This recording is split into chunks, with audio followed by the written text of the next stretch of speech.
घर के अंदर प्रवेश करते ही उन्होंने वो भयावह नजारा देखा। बाबा, वो कोई भयानक सा जीव था। मैंने उसकी एक झलक देखी थी। उसने ही भैया को मारा है। कैसा जीव? कहीं कोई बाघ या तेंदुआ तो नहीं था? नहीं बाबा, उसके सर पर तो एक सोने का मुकुट था। सर पर मुकुट? हाँ। अरे ये तो वो ठीक ऐसा दिखता था। गोलू की माँ, जो अभी तक चुप बैठी थी, वो भी ये सब देखकर हैरान लग रही थी। श्यामा सच कह रही है। ये ठीक उस राक्षस की तरह दिखता है जिसने मेरे गोलू की जान ली। तुम्हारे पास ये सिक्के कहाँ से आए? सच सच बताओ मुझे। धीरे बोल, वो सब कुछ सुन सकते हैं। वो कौन? किसकी बात कर रहे हो तुम? विश्वजीत सिंह ने उन्हें सब कुछ विस्तार से बताया। ये तुमने क्या किया? एक ऐसे प्राणी को ईश्वर मान बैठे जो सिर्फ मासूम की जान लेना जानता है। चुप हो जा। मैंने कहा ना, वो बहुत उदार हैं। उन्होंने ये सब हमें सबक सिखाने के लिए किया। लेकिन देखो, उन्होंने हमें माला माल भी तो कर दिया है ना। आप इतने लालची कब से हो गए जी? इधर हमारा इकलौता बेटा इतनी बेरहमी से मारा गया है और आप उसके कातिल को भगवान मानकर बैठे हैं। याद रखिए, मैं कभी इस घर में ऐसा होने नहीं दूंगी। मैं धन दौलत के माया जाल में कभी नहीं फंसूंगी, भले ही मैं और मेरा परिवार भूखे मर जाए। तभी उनके घर में जोर की हवाएं चलने लगी। दरवाजे खिड़की अपने आप ही खुलने और बंद होने लगे। देखा, तूने मालिक को नाराज कर दिया। अब वो हम सबको मार डालेंगे। विश्वजीत के इतना कहते ही वहां पर वो रहस्यमयी औरत प्रकट हुई, जो उन्हें गुफा में मिली थी। लगता है तुम्हारी बीवी तुमसे कुछ ज्यादा ही नाराज है विश्वजीत सिंह। क्या कहते हो? इसे तुम्हारे और मालिक के बीच से हटा दूं? नहीं नहीं, ऐसा मत कीजिए। इसे मैं समझा दूंगा। ठीक है, लेकिन मेरी वो शर्त याद रखना। आज के बाद इस घर में कोई मंदिर या देवी देवता की पूजा नहीं होगी, सिवाय मेरे मालिक के। तुम्हें समृद्धि नसीब होते ही मालिक का अपना एक कक्ष बनाना होगा, जहाँ वो स्वयं विराजेंगे और नित्य दिन तुम उनका ध्यान करोगे, उनकी देखरेख करोगे, उनके लिए बलि भी दोगे। ये कैसा माया जाल है? कौन हो तुम? एक ऐसी शक्ति जिसका सामना तुम और तुम्हारा भगवान नहीं कर सकते। नहीं, मैं ये कभी नहीं होने दूंगी। मैं अपने घर परिवार में उस शैतान का साया कभी पड़ने नहीं दूंगी। खबरदार, जो आज के बाद मालिक के लिए अपशब्द बोले, वही हमारे सब कुछ है। और आज के बाद इस घर में वही होगा जो मालिक चाहेंगे। इसका प्रतिवाद किया तो नतीजा तेरे सामने है। क्या तू अपने आने वाली पीढ़ी को खुश और समृद्ध देखना नहीं चाहती?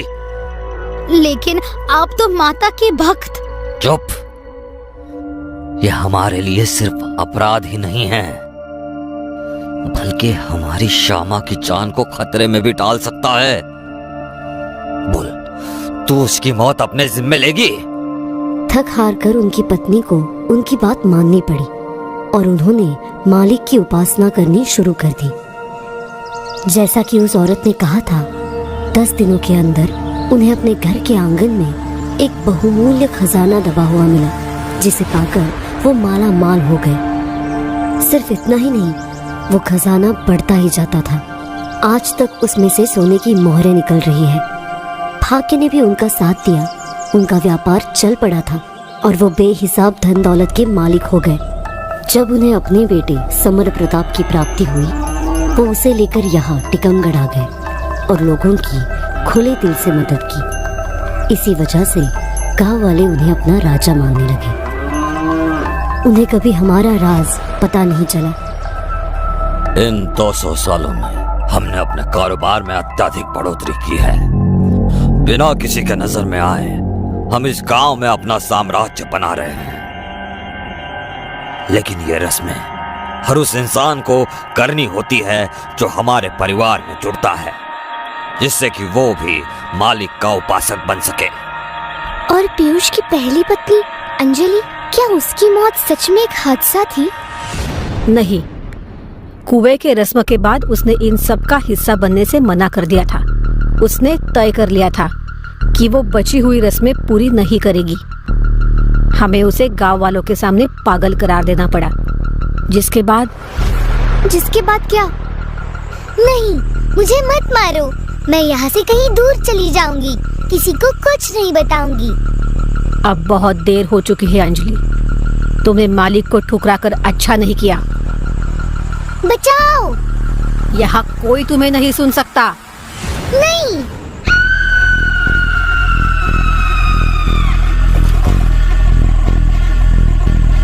इसका मतलब आप लोगों ने अंजलि की हत्या की थी?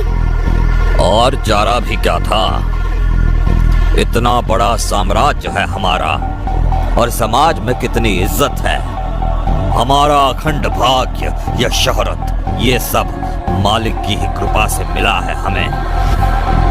और वो अंजलि एक झटके में सब कुछ तबाह कर देना चाहती थी। वो हमसे ये सब कुछ छीन लेना चाहती थी। वो निक्की को ऐसा आघात हुआ था जिसे वो चाहकर भी बयान नहीं कर पा रही थी।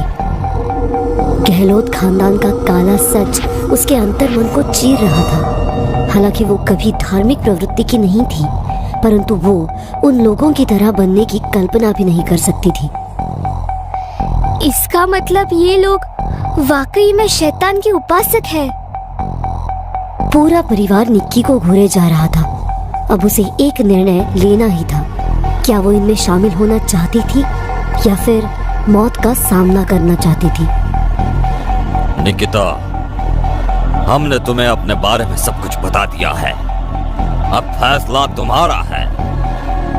उसके अंजाम तुम बखूबी जानती हो, इसीलिए हम तुम्हें सुबह तक का वक्त देते हैं। हमें तुम्हारे फैसले का इंतजार रहेगा। पर वेरोनिका का क्या होगा? उसकी मौत निश्चित है। वैसे भी अब तो तुम जान गई हो कि उसकी नीयत में क्या था। मैं जानती हूँ कि वो मेरी जगह लेना चाहती थी, लेकिन माफ कीजिएगा, मैं आपकी तरह कोई कातिल नहीं हूँ। मैं किसी जीते जागते जीव की भी जान नहीं ले सकती। ये तो मेरी बचपन की दोस्त है। रानी माँ के चेहरे पर एक व्यंग्यात्मक मुस्कान थी। ओ हाँ, हम तो भूल ही गए थे। तुम तो करुणा की देवी हो ना निकिता। लेकिन तुम्हारे हाथ भी तो खून से सने हुए हैं। तुम्हारे आंचल में भी खून के कई छींटे हैं बहू। क्या मतलब है आपका? तुम्हारे माता पिता, उनकी मौत कैसे हुई थी? वो एक हादसा था। उनकी मौत बिजली की तार छूने की वजह से हुई थी। झूठ मत बोलो निकी। वो भले ही एक हादसा था, लेकिन उनकी मौत की जिम्मेदार तुम हो। क्या मैं झूठ बोल रहा हूँ? ओह गॉड, ये बात तुम्हें कैसे पता? तुम्हें क्या लगता है पीयूष ने तुमसे सच में प्यार किया था? तुम एक अनाथ लड़की, जिसका कोई परिवार नहीं, जिसके हक में कुछ भी नहीं। पीयूष तुम जैसी लड़की से भला क्यों प्यार करेगा? तुम ही बताओ निकिता। नहीं, आप सब झूठ बोल रहे हैं। पीयूष, बोलो ना इन्हें कि ये सब झूठ है। पीयूष, जो अब तक पूरी तरह शांत सर झुकाए खड़ा था, अब निक्की के कंधे पर हाथ रखा। पीयूष, मुझे पता था ये सब झूठ बोल रहे हैं। तुमने मुझसे सच्चा प्यार किया है ना? निकी, मैं गोवा अपने परिवार से भागने जरूर आया था, क्योंकि अंजलि के साथ नाकाम शादी की वजह से सब मुझसे नाराज थे। लेकिन तुमसे मिलने के बाद मैंने तुम्हारे बारे में सब कुछ पता लगा लिया था। तुमसे प्यार करने के बहाने से मैंने ये जाना कि तुम एक अनाथ हो। तुम्हारे आगे पीछे पूछने वाला कोई नहीं है। यहाँ तक कि हमने ये भी पता लगाया कि तुम्हारे माँ बाप की मृत्यु खुद तुम्हारे बचपन की गलती की वजह से हुई थी। ये तुम क्या बोल रहे हो? और सब कुछ जानने के बाद मैंने फैसला लिया कि तुम ही मेरे परिवार का हिस्सा बनने के लायक हो। पता है क्यों? क्योंकि तुम्हारे आंखों में भी वही लालच और लालसा दिखी जो हमारे हर एक सदस्य के आंखों में है। तुम भी अपार धन पाने के लिए कुछ भी कर सकती हो। पीयूष के शब्दों ने निक्की को नतमस्तक कर दिया था। इस संसार में कोई भी दूध का धुला नहीं है बहू। कोई कम कोई ज्यादा, लेकिन हर कोई पाप से जुड़ा हुआ है। उम्मीद है कि कल सुबह तक तुम अपने नसीब का फैसला कर लोगी। तुम्हें गहलोत परिवार की बहू बनकर जीना है, हमारी तरह ठाट बाट की जिंदगी जीनी है, या फिर कोई कीड़े मकोड़ों की मौत मरनी है। अगर तुम पहला रास्ता चुनोगी तो हमारी रस्में तुम्हें माननी ही पड़ेगी। फैसला लेने के लिए तुम अब स्वतंत्र हो। एक एक करके वो सब उस कमरे से चले गए थे। निक्की अकेले उस हॉल में वही पड़ी रही। उसे अपने पूरी जिंदगी पर शक होने लगा था। क्या सच था क्या झूठ, कौन जानता था। ये मेरे साथ क्या हो गया? सब कुछ एक छलावा था। इन लोगों ने मुझे बलि का बकरा बना दिया है।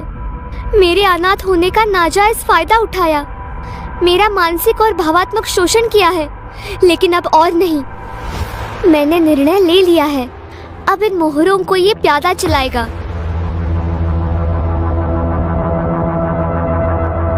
सब लोग निकिता के निर्णय का इंतजार कर रहे थे। अगर वो मना कर देगी तो हम क्या करेंगे?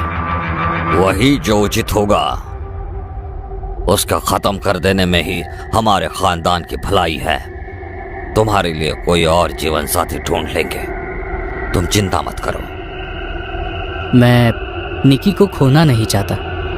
काश वो सही निर्णय ले। तभी उस कमरे में एक लड़की आई। राजा साहब, लगता है छोटी बहुरानी आ गई है। निक्की कमरे में आ चुकी थी और वहां खड़े सब लोग उसे घूरे जा रहे थे। मुझे आप लोगों से कुछ बात करनी है। क्या तुमने अपना निर्णय ले लिया है? नहीं, पहले मैं चाहती हूँ कि आप मेरी बात सुने, उसके बाद मैं अपना निर्णय लूंगी। वहां खड़ी उस लड़की को देखकर निक्की थोड़ा चौंक गई। ये कौन है? ये यहाँ पर नई आई है। इसका नाम रचना है। आज से यही हवेली की देखरेख करेगी। इसका मतलब इन्होंने रचना की जगह इसे काम पर रखा है। कैसे निर्दयी लोग हैं। रचना की मौत को भूलने के लिए उसकी जगह इस लड़की को रख लिया और उसका भी नाम रचना रख दिया। इनके पास दिल है भी कि नहीं? बहू, क्या सोच रही हो? बताओ, क्या बात करनी थी तुम्हें? हम कब से तुम्हारा इंतजार कर रहे हैं। दरअसल मुझे ये कहना था कि मैं रचना का अंतिम संस्कार करवाना चाहती हूँ। यही मेरी शर्त है इस परिवार में वापस आने की। क्या? सब कुछ जानने के बावजूद तुम धार्मिक तरीके से उसका अंतिम संस्कार करना चाहती हो? ये हम होने नहीं दे सकते। राजा साहब ने भवानी सिंह की तरफ इशारों में कोई हुक्म दिया। भवानी सिंह। छोटे मालिक। पीयूष, ये तुम क्या कर रहे हो? पिताजी, ये ठीक नहीं हो रहा। हमें निकिता की ये शर्त मान लेनी चाहिए। पीयूष, तुम्हें खबर भी है तुम क्या कह रहे हो? इससे हमारी जान को खतरा भी हो सकता है। वैसे भी इसकी जिद की वजह से तीसरी रस्म में इतनी देरी हो गई है। मैं निकिता को खोना नहीं चाहता। मेरी बात मानिए, हम बिना किसी नुकसान के उसकी शर्त पूरी कर सकते हैं। इस लड़के ने तो मेरी नाक में दम कर रखा है। बोलो, क्या बोलना है? मैं रचना के अंतिम संस्कार का सब बंदोबस्त कर लूंगा। क्योंकि निकिता की रस्में अभी पूरी नहीं हुई है, इसीलिए मालिक की नजरों में वो हमारे परिवार का एक हिस्सा नहीं है। वो खुद ही रचना का अंतिम संस्कार पूरा कर सकती है। पीयूष की बात सुनकर राजा साहब सोच में पड़ गए।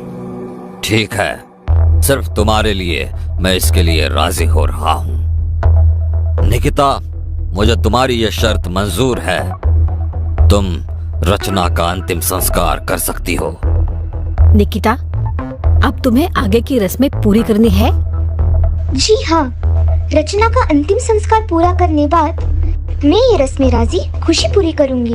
निक्की ने तो तय कर लिया था कि उसे आगे क्या करना है, पर क्या आगे का रास्ता इतना आसान था? क्या निक्की इतनी आसानी से सच का साथ छोड़ देगी और पीयूष के परिवार के साथ शैतानी रस्में निभाएगी? फिलहाल इन सारे सवालों के जवाब छुपे हैं एक अज्ञात भविष्य में। तो दोस्तों, यहाँ खत्म होता है शैतानी रस्में सीजन 1 का सफर। कहानी के साथ जुड़े रहने के लिए आप सभी का तहे दिल से शुक्रिया।